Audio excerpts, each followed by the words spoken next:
Hello guys, എല്ലാവർക്കും പുതിയൊരു വീഡിയോയിലോട്ട് സ്വാഗതം. ഇന്ന് നമ്മൾ കാണാൻ പോകുന്നത് മലമുകളിലിരിക്കുന്ന മനോഹരമായിട്ടൊരു പള്ളിയാണ് കേട്ടോ. കോതമംഗലം രൂപതയുടെ കീഴിൽ വരുന്ന ഏറ്റവും പ്രധാനപ്പെട്ട ഒരു തീർത്ഥാടന കേന്ദ്രം കൂടിയാണ് നമ്മളിന്ന് കാണാൻ പോകുന്ന ആരക്കുഴ മലയക്കുരിശ് പള്ളി. മൂവാറ്റുപുഴയിൽ നിന്ന് ഏകദേശം 10 കിലോമീറ്ററിന് താഴെയുള്ളൂ ആരക്കുഴ മലയക്കുരിശ് പള്ളിയിലേക്ക്. ഇതാണ് ചരിത്ര പ്രസിദ്ധമായ ആരക്കുഴ സെൻറ് മേരീസ് ഫൊറോന പള്ളി. വിശുദ്ധ മറിയത്തിൻ്റെ നാമധേയത്തിലാണ് ഈ പള്ളി സ്ഥാപിച്ചിരിക്കുന്നത്. 1000 മാപ്പിളമാർക്ക് വേണ്ടി 1000-ൽ വെച്ച പള്ളി എന്നാണ് ആരക്കുഴ പള്ളി അറിയപ്പെടുന്നത്. AD 999 ആരക്കുഴ പള്ളി സ്ഥാപിതമായി എന്ന് കരുതപ്പെടുന്നത്. മലയെക്കുറിച്ച് മല കയറുന്നതും ഈ പള്ളിയുടെ തൊട്ട് സൈഡിലോട്ടുള്ള വഴിയിലൂടെയാണ്. അതായത് നമുക്ക് കാറും ബൈക്കൊക്കെ കൊണ്ടുപോകാൻ പറ്റുന്ന വഴിയാണ്.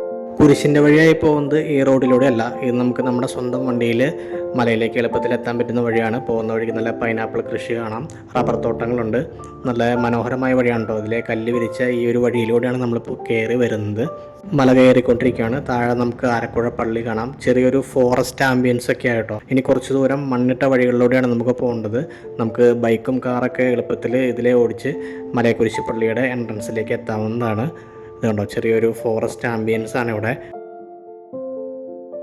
അങ്ങനെ മലയെക്കുരിശ് തീർത്ഥാടന കേന്ദ്രത്തിൽ എത്തിയിരിക്കുകയാണ്. ഈ താഴെ കാണുന്ന വഴിയിലൂടെയാണ് കേട്ടോ കുരിശിൻ്റെ വഴിയായിട്ട് കയറി വരുന്നത്. നമ്മൾ വന്ന വഴിയല്ല, താഴെ മെയിൻ റോഡിലൂടെയാണ് കയറി വരുന്നത്. അപ്പോൾ ഞാൻ പള്ളിയുടെ താഴേക്കൊന്ന് ഇറങ്ങി വന്നിരിക്കുകയാണ്. വരുമ്പോൾ തന്നെ കർത്താവിൻ്റെ രൂപം ഇവിടെ കാണാം. ഇവിടെ നിന്ന് കിട്ടുന്ന കാഴ്ച അതിമനോഹരമാണ് കേട്ടോ. ദൂരെ മലകളും നല്ല പച്ചപ്പൊക്കെ ആയിട്ട് നല്ലൊരു ഭംഗിയാണ്. ഇതാണ് മലയക്കുരിശ് പള്ളി വന്നിരിക്കുന്നത്. വളരെ മനോഹരമാണ് കേട്ടോ ഈ ഒരു പള്ളി കാണാനായിട്ട്. അതുപോലെ തന്നെ പള്ളിയുടെ ചുറ്റുമുള്ള ആംബിയൻസ് അടിപൊളിയാണ്. 1800-നും 1810-നും ഈ ഒരു തീർത്ഥാടന കേന്ദ്രം സ്ഥാപിതമായിരിക്കുന്നത്. രോഗശാന്തിക്ക് പേരുകേട്ട പള്ളി ആയതുകൊണ്ട് തന്നെ ക്രിസ്ത്യാനികൾ മാത്രമല്ല, എല്ലാ മതവിഭാഗത്തിൽപ്പെട്ട ആളുകളും ഈ ഒരു തീർത്ഥാടന കേന്ദ്രത്തിലേക്ക് വരുന്നുണ്ട്. പുതുഞായർ തിരുനാളാണ് കേട്ടോ ഈ പള്ളിയിലെ പ്രധാനപ്പെട്ട ഒരു ആഘോഷമായി വരുന്നത്. തോമസ് ലിഹയുടെ പേരിലാണ് ഈ പള്ളിയെങ്കിലും സെബസ്ത്യാനോസ് പുണ്യാളനാണ് കേട്ടോ ഇവിടുത്തെ പ്രധാന പ്രതിഷ്ഠയായി വന്നിരിക്കുന്നത്.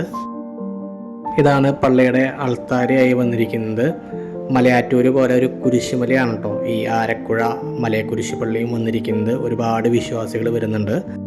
പുതുഞായർ തുടങ്ങി 8 ദിവസമാണ് കേട്ടോ ഈ പള്ളിയുടെ ആഘോഷങ്ങൾ നീണ്ടു നിൽക്കുന്നത്. നാനാജാതി വിഭാഗത്തിൽപ്പെട്ട ആളുകളാണ് ഈ ഒരു മലയക്കുരിശ് പള്ളി തീർത്ഥാടന കേന്ദ്രത്തിലേക്ക് മല കയറാൻ വേണ്ടി വരുന്നത്. ഇവിടെ നിർമ്മിച്ചിരിക്കുന്ന ഈ ഒരു ജപമാല ഗ്രാമത്തെക്കുറിച്ച് എടുത്തു പറയേണ്ട കാര്യം തന്നെയാണ്. വളരെ മനോഹരമായ രീതിയിലാണ് ഈ ഒരു ജപമാല ഗ്രാമം ഇവിടെ നിർമ്മിച്ചിരിക്കുന്നത്.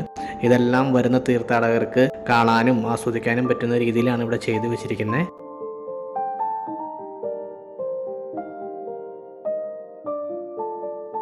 ഓരോ രഹസ്യങ്ങളും അതിൻ്റെ വ്യക്തമായ കാര്യങ്ങളും ഓരോ രൂപങ്ങളുടെ താഴെ ഇവിടെ വ്യക്തമായി എഴുതി വെച്ചിട്ടുണ്ട്. അതുകൊണ്ട് തന്നെ വരുന്ന തീർത്ഥാടകർക്ക് അത് വായിച്ച് മനസ്സിലാക്കി എന്താണെന്ന് അറിയാൻ പറ്റുന്നതായിരിക്കും. പ്രകൃതിയോടിണങ്ങി വളരെ മനോഹരമായിട്ടുള്ള രീതിയിലാണ് കേട്ടോ ഈ ഒരു ജപമാല ഗ്രാമം ഇവിടെ നിർമ്മിച്ചിരിക്കുന്നത്. അത് മലയക്കുരിശ് പള്ളിയുടെ ഏറ്റവും അതിമനോഹരമായിട്ടുള്ളൊരു കാഴ്ചയാണ്.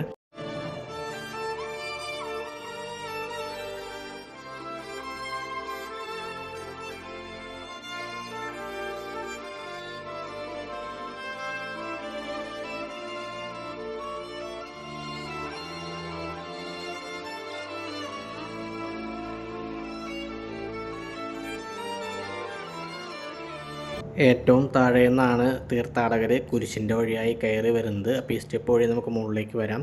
അപ്പോൾ ഈ മനോഹരമായ പള്ളിയുടെ കാഴ്ചകളും കാര്യങ്ങളും നിങ്ങൾക്ക് ഇഷ്ടപ്പെട്ടു എന്ന് വിചാരിക്കുന്നു. അപ്പോൾ എന്തായാലും നമ്മൾ കയറി വന്ന വഴിയാണ് ഈ കാണുന്നത്. അപ്പോൾ ഇതുവഴി തന്നെയാണ് നമ്മൾ വാഹനങ്ങളിൽ വരുമ്പോൾ കയറി വരുന്നതും തിരിച്ചു പോകുന്നതും.